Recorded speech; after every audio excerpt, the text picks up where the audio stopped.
welcome back to my channel. I'm so excited that you decided to come on back onto this channel. It's the fact that you didn't have to, but you did. That means the world to me, okay? If this is the first time you're seeing this face, well, today there's two faces. You're really feeling yourself and we haven't even, ooh, this lady. Today there's two faces. The first time you're seeing my face, please click the subscribe button, join the family and do the right thing. Come on, you guys, I don't want to lie. Like, it's actually lit here, okay? And if you've been here before, if you're a regular, hi baby, welcome baby. I love you baby. So if you guys can see, today I have La Madre on my channel. The mother bear, the matriarch, the anchor. My strength is on the channel today, and I thought it would be an interesting piece for me to get my mom on here. Guys, I've changed twice. I'm sweating. It's hot. There's bread baking. Yeah. This kitchen. So yeah, there's dombolo, a lot is going on. So if we are looking a bit give me the word, mom. No, we're not. Okay, we're not looking anything. No. We're looking good. You see? Yep. This is why I love this girl. So as you might have seen from the title of the video, today I am asking my mom a couple of questions. Now my mom and I are very close. Our relationship very tumultuous, like a hurricane. Alright, and when it's quiet, you're thinking nothing is gonna happen again. Then the sky goes boom, boom, one more time, and you're like, okay, it's going down. So I really thought it would be amazing for her to come on my channel, mostly because she's one person who has seen me from when I was a baby, obviously, because you gave birth to me. From when she born me, but also she has seen. I born you. You actually did born me. From when she born me up until now, and I found some really interesting questions. I wanted us to just do a sit down where we just talk and have a conversation, but we do that all the time. If you guys want a sneak peek into our conversations, by the way, our conversations. I'm sorry guys about that. Fanta. The OGs know about Fanta Pine, but yeah, Fanta Pine is my thing. Anyway, I keep on digressing, and our producer is here, and she, okay. So, if you want a sneak peek into our conversations, let me know in the comment section, because we could let you in on the conversations that we have in general. But sometimes I get scared to let people in there because me and my mom's conversations have no bounds. Like, we talk about everything. Like, my mom and I talk about it. That's why I can come on here and do story times and not be embarrassed that my mom is watching. Because whatever I tell you guys, she probably already knows about it. I've probably already told her. I probably cried to her about it already. I've probably laughed with her about it already. So yeah, if you do want a sneak peek into those kinds of conversations, and if ever you want to ask my mom questions that you feel you might not be able to ask your actual mom, or you might not be able to have those kinds of questions with your actual mom, let me know in the comment section, because we could open up to that, okay? And then maybe you could be a regular. But this is my channel, okay? So if you wanted to come back, I mean, she could. Yes. But this is my channel, okay? Mom, do you want to introduce yourself? Citra's mom. This is my mom. Her name is Fundi Swa Cecilia Jirai. And we love this girl, okay? We love this girl. And should I express more about you? Do you want me to do like your whole bio? I'm actually going to insert pictures. No. She's a woman of God. She's an entrepreneur. She's living life to the fullest. She's everything. She's soon to be an author. I'm still pushing her to write that book because I feel like it needs to be done. But she's soon to be an author. I've been rambling for a good almost 5 minutes now. No more rambling. Let's get straight into these questions. I'm going to link where I got these questions. I wanted to ask her random questions, but I don't know the questions. And my mom doesn't know the questions. That's that as well. That's why she's like not being herself, but she can relax. Mom, you can relax. I'll never ask the questions that Okay. So I'm gonna ask her the questions, and she's just gonna answer as truthfully and as honestly as possible. And if some of those questions raise conversation, we're going to go into that. If we only go into one question, oh, help me God. Oh, I thought that was a high five. Now I feel awkward, Mom, because I thought you were saying don't know why I'm doing this with you. I'm stressed. I high-fived you. So why would I Let's do stand it for the first time. High High-five to me. So, let's get straight into these questions, honey. Okay, we're going straight into these questions. Like I said, guys, I'm going to link where I got these questions from so that maybe you can also have these conversations with your mom, your grandma, your aunt, your mentor. My goodness, have these conversations with your lovers. Guys. Do you understand? I feel like we need to do more talking. Okay, and go to therapy. I believe in therapy. Anyway, so question number 1, Mom. If you could relive one day of your life over again, exactly as you are now, which day would you choose? Interesting question. It's simple. The day you gave birth to me. Yeah. I'm kidding. No, I knew you expected me to say that. I'm kidding.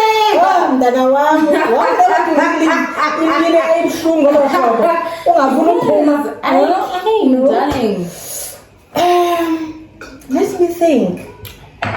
There's so many days that I want to really One day where you're like, you know what, if I could relive that day as you now, at this age, in the States, relive that day, which day would it be? Yo, baby, it's me now. That's like one of the most simplest questions. Not for me. You've had many. You've had many. I had many, but I would love to really. Okay, one that comes to mind now is when I was a young lady and I was crowned Miss Municipality. Yes, girl. She did that. Do you think that now, in your 50s, you would still win? Listen, I will still do it. Come on. I love this for you. I love this for you. It's a beautiful feeling. It's a beautiful feeling. Why? Because you see, as girls, when we grow up, we think, I'm beautiful and I want to be a princess one day. You see? And then that day, just made that a reality. And you wore like a tiara. I wore like a tiara. I had a mini red dress on. She loved mini dresses. She's like me. Had a beautiful body. That's why the sister's body. A beautiful body. No, I mean for them. Okay, I get you. But now you would compete as you are now. I still think you would win. No, listen, I'm voluptuous, girl. Do you know that there's pageants for like people you like your age? My age? There's pageants. Is it? Yeah. We'll get into it. Explore that. We'll get into it. Question number 2. What is one of the hardest choices you've had to make?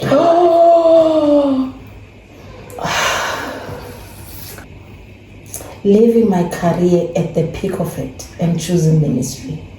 That was the hardest? It was very hard because I had a family to feed. I get you.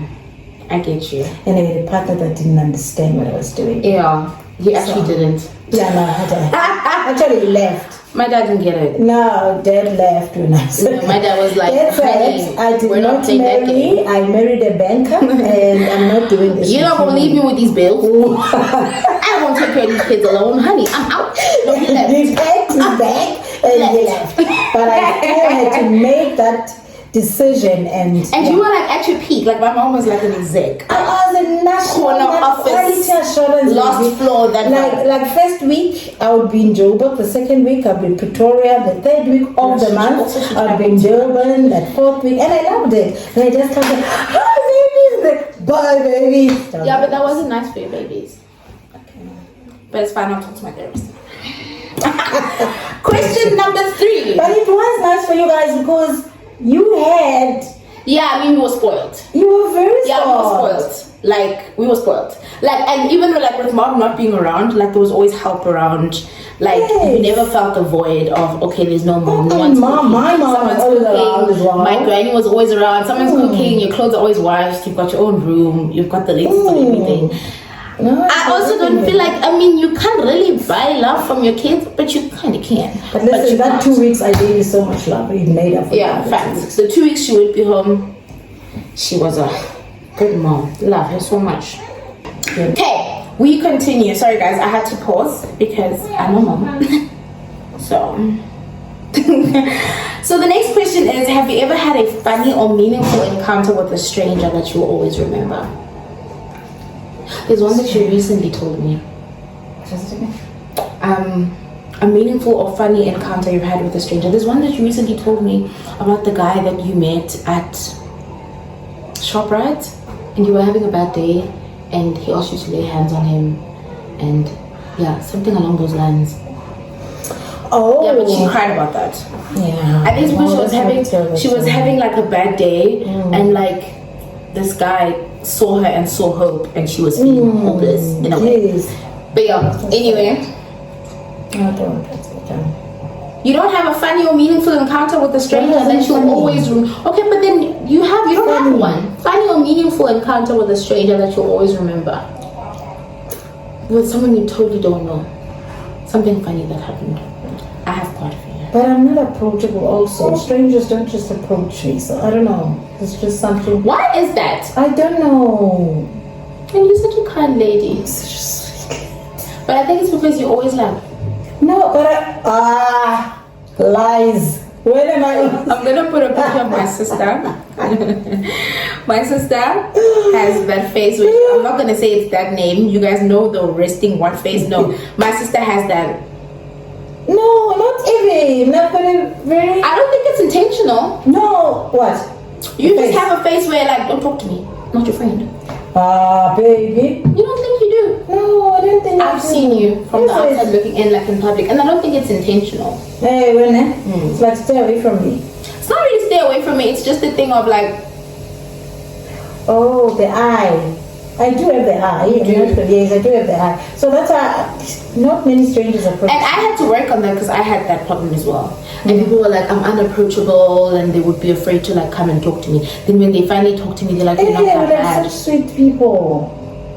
I said, now. Yeah, I know about the eye. People have told me about the eye, but I don't do that intentionally. And my mom is such a nice person. Like, she's the kind of person, if you come up to her and just like talk to her, and I think I get that from her, the way I talk to strangers, like I warm up quickly to people. I have like situations where even like, I mean, in my past relationship, where like the person would get so annoyed because I will randomly just start a full-blown conversation with a stranger in a queue and we're friends. Yes. It's like everybody asks me, how do you know that person? I don't know them. And that's the question you always ask, like, do you know that person? I'm like, nope.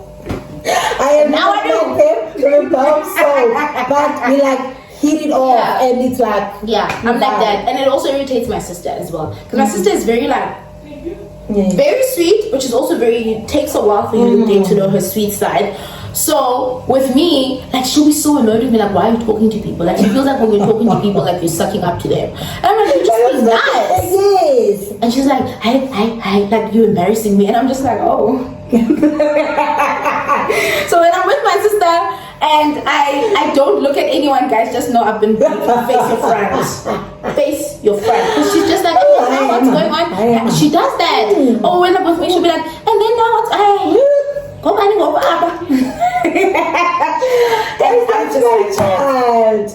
I'm just like that. Next question is, what is your happiest childhood memory? Happiest childhood memory was one December where we went to Mgababa in Durban, and my dad had booked a beach house. And they said, I don't like the sea. Let's just get it out there. I don't like the sea, but I like watching people like having fun on the beach and all that. So I think I really enjoyed that December. I don't like the beach as well. We have so much in common. I don't like the beach as well. I hate the sand. I hate the admin of having to clean the sand. I think the sand goes everywhere. It's water. Is it? It's more spiritual. Oh yeah, because her grandma was like a stunker. Hey, so it's more spiritual. I can't even. The first night I struggled to sleep. I remember I went to preach in what was that place again? Weird. And it was right by the sea. I think it's marine spirits. They just don't like me, and I don't like. They want you to be part of them. No. They know that we clash. Yes. So there would be warfare like that. I was so sick And that night that I was so sick, I was supposed to preach that very night. So as a kid, you already knew that I don't no, I don't want to go to the sea. I refuse. I almost said And my mom would feel like my mom would buy these little bathing costumes, and my siblings would wear their bathing suits and their swimming stuff. You saw that picture. There's a baby picture of her where like everyone is at the beach wearing like, it's actually, I need to find that picture today and stick it on here. And like she's wearing semi-formal, mind you, with like a whole pin-up outfit at the beach. Yes, and I don't understand why they're doing that. Why are they doing that? Why? I hate being wet. Yeah. You never see me outside in the rain. I hate being wet. I think, oh my goodness. I hate it. I hate being wet. I hate sand. I hate the sea. I hate everything that's got to do with the sea. And I think I associate sand with dirt. So, then it's so when it's on your skin, I get itchy. And like, there's nothing worse. Mom, you know, there's nothing worse to me, like the trip back from the beach. It's always the worst for me because now there's sand in the car, there's sand in all the bags. All these people, doesn't matter if you didn't go. All these people bring the same bag. And then when we get to everything, can you go? I will remind them, go shower. But there are towels and that stuff are in the car. It's like, move these things from me. But then what was so significant about that memory though? Like it was a nice holiday. Yeah, it was a nice holiday. And we were all together as a family. You know, my other siblings were from mom's side and siblings from dad's side. It was one big, holiday, and it was beautiful. It was significant because I had all my siblings with me. Okay, this next question is kind of a dip from where we come from. What is your saddest childhood memory? That is an extreme dip. When I fell pregnant. And my dad literally disowned me. And you were his favorite. And I was the favorite. Why were you the favorite? Because you were the small one. Yes, and me and my dad just clicked, eh? We just clicked, we vibed. Like I was just that child. When I started high school, they said, no, you'll never go to school shows. And I said, I'll show you, I'll go to school shows. And now, when I asked dad not to give me money, they never went to school shows. And when my dad came out, Dad, there's something at school this Friday. Oh, okay. And he would go. And he would give me the money for the So you were the favorite? And he would wait up for me, So you were the favorite? No, I was ashamed. I was. Even my sister, my younger sister, my last one, I think she low-key didn't like you. See that. And no, she didn't like me then. Am I a favorite? I'm kidding, you don't have I mean, do you feel like your parents let you down in any way, and how so? We're almost done, by the way. I think these questions get deeper as this. My parents, my mom was this. I think my dad let me down. I think he really let me down big time. And I think when I overheard him plotting to kill me sitting there under that window, that brought me. Because he was restrained? Yes, because would you even go that far? Like, did that then make you feel like, so why was then your favorite if my one mistake is so easy for you to want to end my life? So why was I your favorite? Exactly. Was it even real? Was it even real? Yeah. Like, was it my granddad is late, by the way. Was it true love? Was it true love? Actually, you link it here. On his last days in hospital, God made it possible that I traveled to the Eastern Cape. That was his last time that he was in hospital. He was diagnosed with the cancer and whatever. And we had such an amazing time. Yeah. We were laughing and I thank God that I managed to forgive my dad while he was in his last days. Do you feel like he was still carrying that all these years? it was not. You guys had a conversation? It was yes. We had a conversation when my mom died. Yeah. Remember, I went to grandson to bury Granny, and then he was there, and then I did an altar call, and he was the first person to answer the altar call. His mom was a single. Yeah, his mom was a single, but he didn't believe in those things anyway. He didn't acknowledge those things.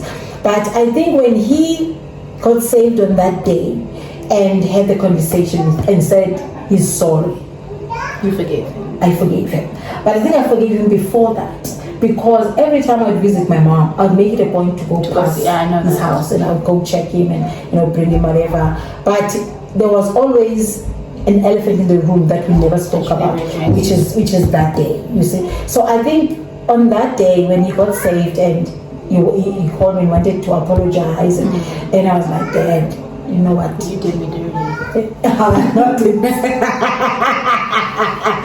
Like, I forgave him, but I think also I had healed from that. Yeah. I had healed from that, and I had healed from that, and his life turned the total opposite of who he was when we were growing up. It just went downhill.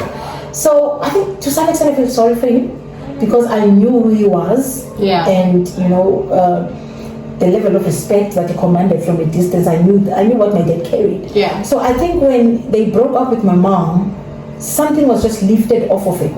Yes. So I think I had forgiven him. That's wild. I'd forgiven him, and I was like, I'm cool with my dad. And my mom, the first time I went to visit mom and I said I want to go see my dad. Yeah. She was like, huh? But I want to go see my dad. Yeah, my grandpa. Why?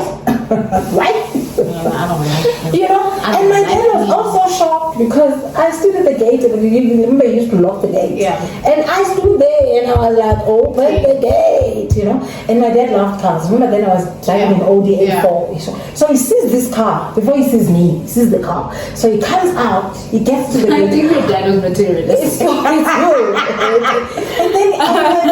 And then we spoke. But I'm glad that it passed on and we're in a good place. Yeah.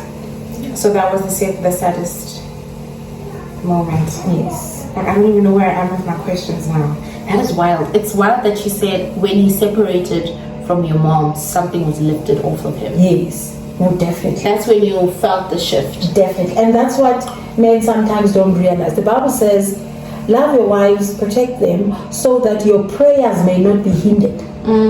There's something that happens when you break up a relationship with a woman that knows God and loves God.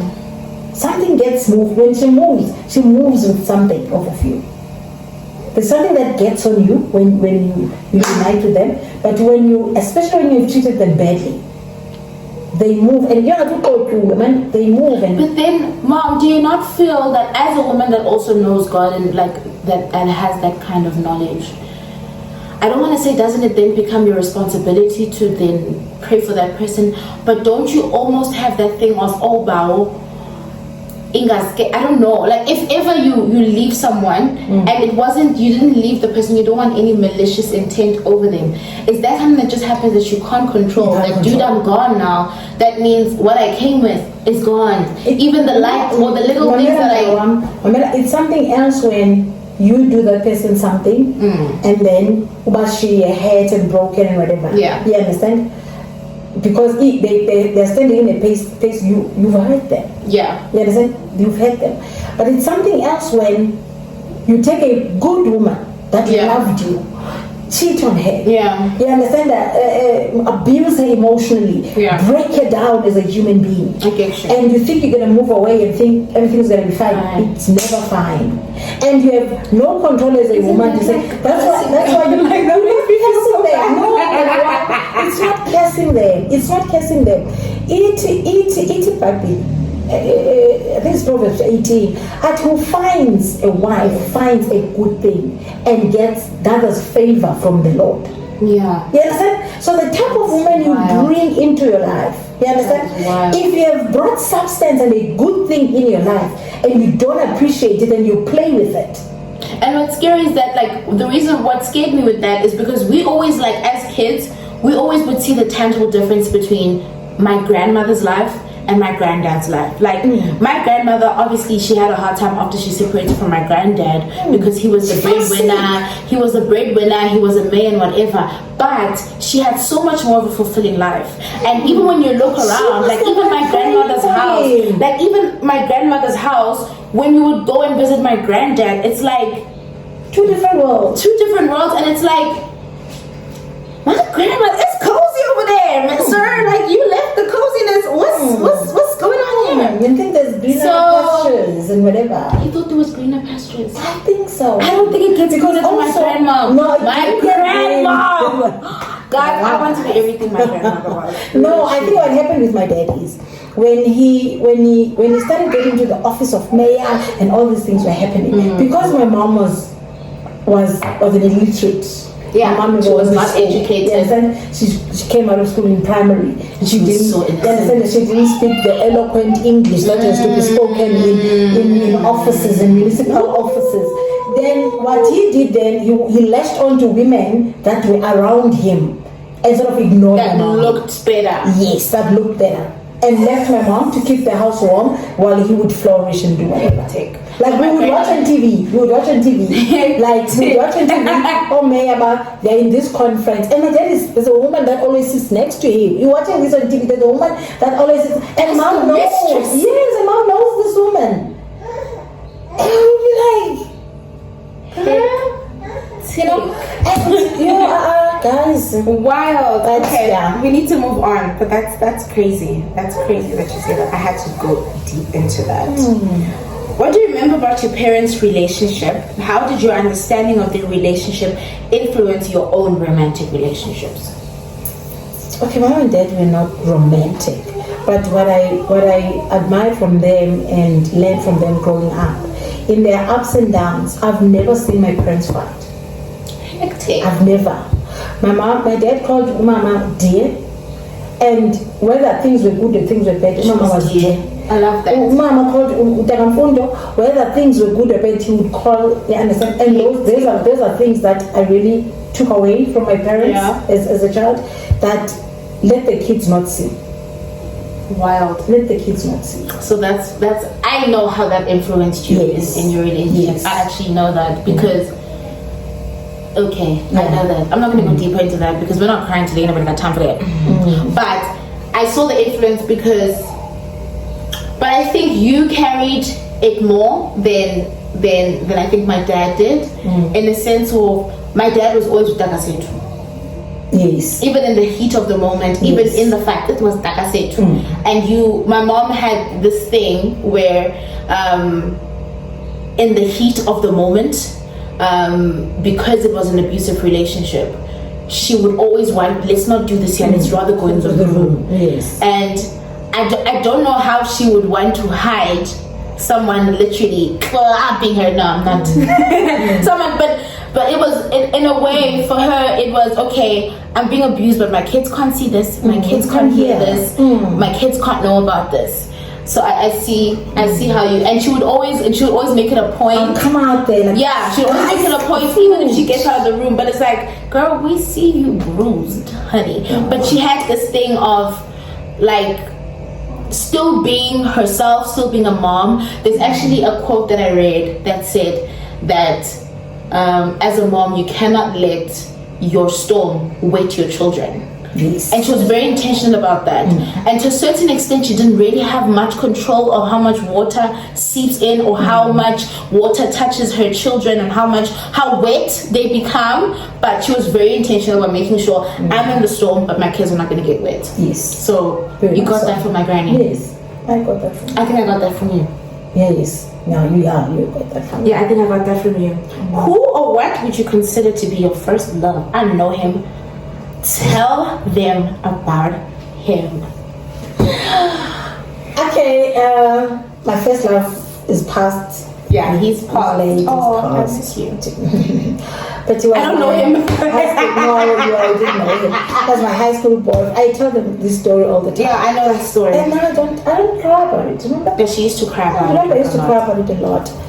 Because guys, even now as adults, she would still cry about it. Yeah. I think you cried about it last year when you were telling me about it. Yeah. And I was pregnant and I'm like, girl.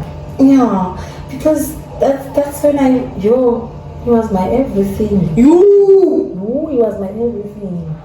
Because I've never found that I get again. I get you. So he was my first love, and I think when he passed on, at some point I was very angry at him. Like, why did you let us sit and paint those beautiful pictures and then die? Why did you? Because it was choked by a battery, a live battery. Hectic. He was connecting things. In the old days, I used to have Bioscope, that machine that plays movies. His brother used to And then have he that. dies. Baby, I'm waiting for him. He used to take photographs. We are going to a kid's party. He's going to take photographs. And being him, like, no, let me help my brother quickly to set up before I leave. He's dressed and everything. I don't know what happened as he took those things, and that was it. I always say that's probably one thing I would not be able to deal with: losing a child and losing like a person, like the love of my life, like that was losing a partner. That, like, we did everything together. That's hectic. Okay, next question. What has your faith, religious or spiritual journey been like? Fulfilling. It has. It's been so fulfilling. Joe, walking into a journey, it feels like you're in a dark room, but you're trusting that there's somebody holding your hand. It's the most beautiful feeling ever. Yeah. And you know, I've ministered in so many platforms, and I will tell you, when I go to minister in a platform, most of the times I don't even know what I'm going to preach about. I know that. And on the way, I know that very well. Yeah. But then when I get there, something so beautiful happens. It's like he takes over, and you can't explain it. He takes over. It's been so fulfilling. You know, when I left my job, one of the things that God promised me is that I'll look after you.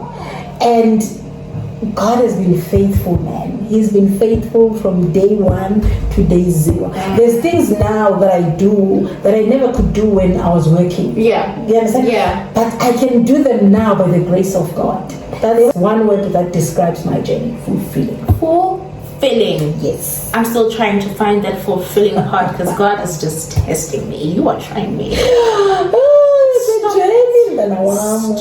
We've been tested and tried. Mom, what do you like most about yourself? I'm not fake. You're not. If you want somebody that is not fake, you know, is like, I'm me. Yeah. And I always say to people, I'm me. And even the fact that I am me, Jomi, because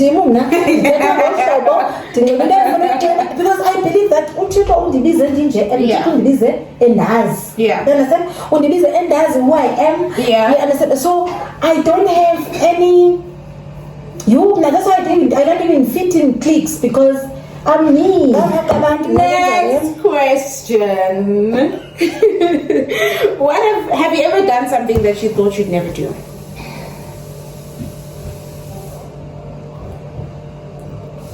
Interesting. Should we skip this question and keep it PG-13? Yo, I have, but yeah, no. Yeah, I knew.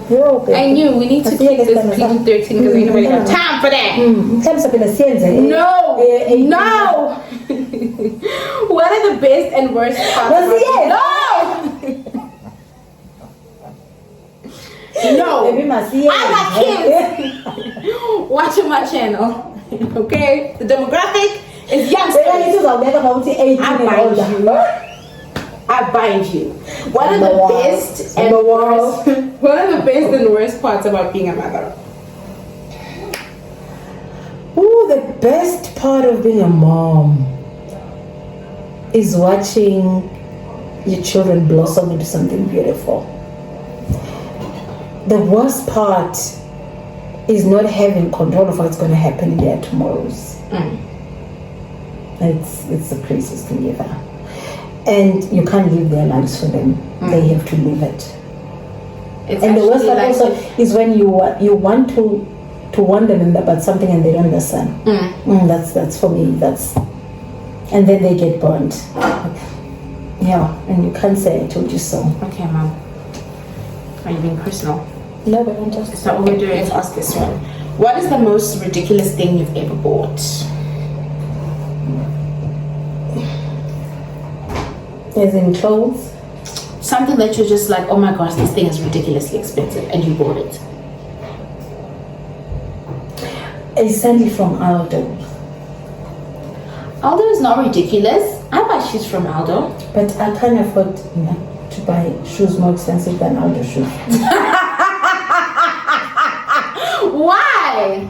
I'm not gonna pay now over 15,000 for a slangu. Okay, was it 50,000 rand? No, it wasn't. It was 5. It was 5,999. Yo, that was a 6,000 rand shoe. Okay, that is a Hey, bit extreme. hey, but also 6,000 rand shoe, by the way. But I bought shoes in Aldo. But that sandal, on the day that I wore it now, And then it broke. I thought you were going to say like one of your cars or something. But cars, I guess, are not ridiculous. no cars. They're not ridiculous. No, but You need cars. them. Remember, when you think cars, now I think finance. When you think cars, Yeah. But I did buy a car, also cash. Yeah, that's what I'm saying. Yes. Yes. So I thought that's what you were gonna say. No. Because then you just put the money down and you went to Yes, the car. And I was like, yo, no. there was something here. No, baby, I had to buy that Mercedes. You understand? But the question was, what was the question? What is the most ridiculous thing you've ever bought? So it's that shoe. It's For 6,000 rand for it to break same time. Listen, That's funny. and also I didn't want them replacing it because Then you wanted the money back. Huh? You No, want- I remember I told them that the thing is no. Then they said no, I must choose Something else. I must choose something else. You know why they said that? Because I brought it back Broken. after the ton. It broke and I left it.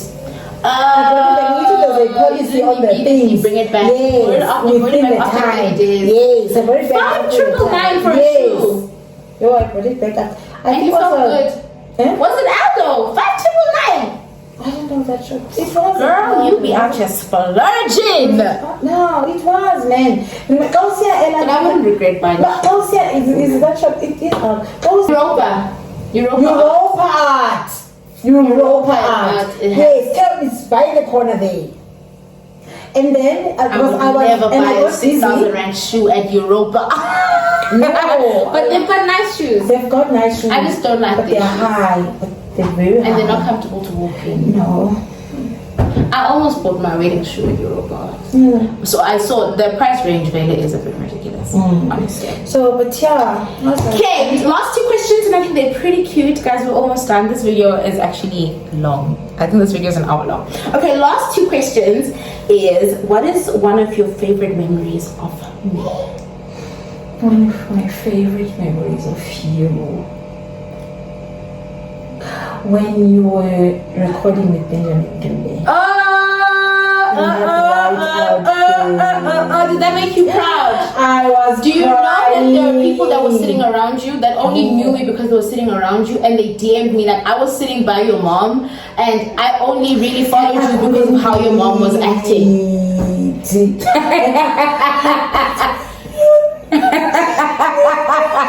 Till this day, like you guys just like your mom. And then you hit nose on the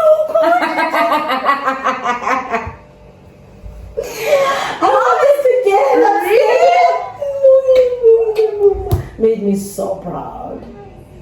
You made me so do that proud. again. You should. I should do that You again. made me so proud. I think my mom is like her most happiest with me when she sees me doing like what I love and what I'm really good at. And she worships. Like when I'm ministering, when I'm worshiping, when I'm Yes. preaching, like I those are her moments. I don't even want to preach when she does that. I just want to sit and soak it in. Like, why is it? Because like and that's my element. Like I'm my happiest. You're walking in your purpose, and it's like it's the most beautiful thing ever. And something just comes out of you when you're in your element comes out. You become so you're like an angel when you walk. Like an angel. Honestly, that's And the me. last question, Mom, is how do you think you've changed over the years? How do you think I've changed? Okay, I think because I've Oh, that's the second last question. I'm sorry. okay. Remember, I said, you know, I fell pregnant at a young age, and then so I've never lived for me. I get you. I've always lived for my kids. I lived for Pam. I lived for my mom. Started working, and you know, my kids, my husband, as long as you know. But I've never gotten time to know me. And I think when I turned 50, I took a conscious decision to say, I'm gonna live. And I'm gonna live, man. I'm gonna find Fundi. I want to get to know Fundi. I live, man. I live. I live. Into ayilivayo ngoku into ayilivayo ngoku akalivi yiliva sana sesibindi.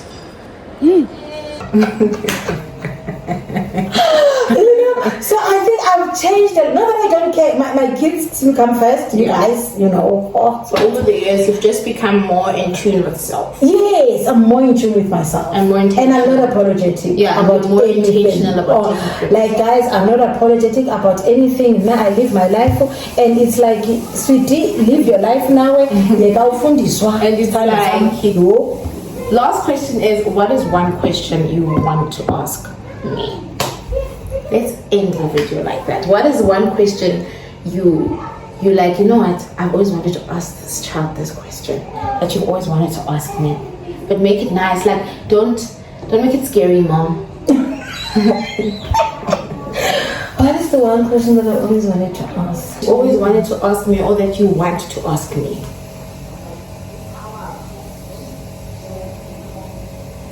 Nothing. I am answered prayer. If I